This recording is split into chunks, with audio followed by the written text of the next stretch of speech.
Kalah menarik dengan pelajaran sebelumnya, kali ini kita akan belajar bagaimana cara memasukkan video. Tidak seperti iframe di mana kita ngambilnya dari link luar.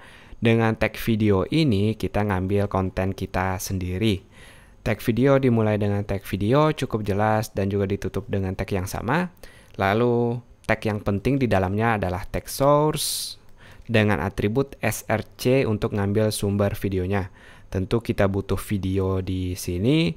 Saya udah nyediain di dalam folder media, lalu namanya adalah demo dan formatnya MP4. Kita harus nulis spesifik format yang kita gunakan di sini dengan menulis di atribut type yaitu video/mp4 seperti ini.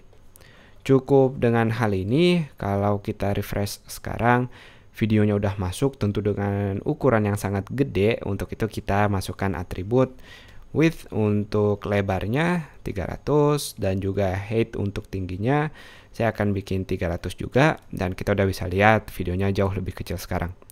Kita nggak bisa ngapa-ngapain di sini, hanya gambar aja. Kita butuh satu atribut yang namanya controls. Dengan controls dia akan ngasih controllernya yaitu tombol play, tombol menitnya, lalu volumenya di sini dan juga bisa bikin full screen. Kita coba play. Itu dia videonya berhasil kita jalankan. Ada beberapa hal yang perlu diperhatikan yaitu bagian fallback atau ketika videonya tidak didukung, formatnya misalnya tidak kompatibel dengan browsernya, kita bisa bikin fallback dengan menambahkan text source di bawahnya. Kita bisa menggunakan format OGG misalnya atau WebM. Tentu filenya teman-teman juga harus punya, kalau enggak dia juga akan error karena tidak diketahui filenya istilahnya. Kalau dua-duanya atau tiga-tiga formatnya tidak didukung, kita bisa nampilin satu tag fallback, satu teks maksud saya.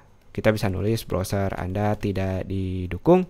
Tentu pada kasus kita kali ini dia tidak akan terlihat apa-apa karena bagian pertama sudah berhasil. Jadi kalau bagian pertamanya sudah berhasil, dua bagian bawahnya tidak akan dilihat lagi. Ini hanya untuk mengamankan saja.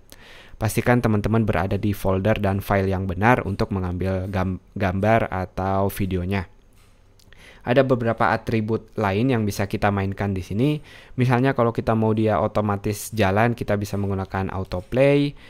Dia akan otomatis jalan tanpa kita klik bagian play-nya. Lalu atribut lain kita bisa bikin dia diam dengan muted atau menghilangkan suaranya. Ada juga poster yang gak kalah menarik, yaitu kita bisa bikin gambar sebelum memulai videonya. Saya akan ngambil satu gambar yaitu meja.jpg.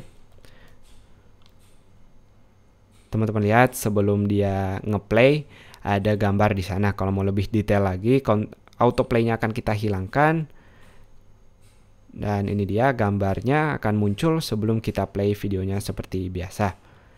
Itu dia tentang tag video, semoga teman-teman tertarik. Sampai jumpa di video berikutnya.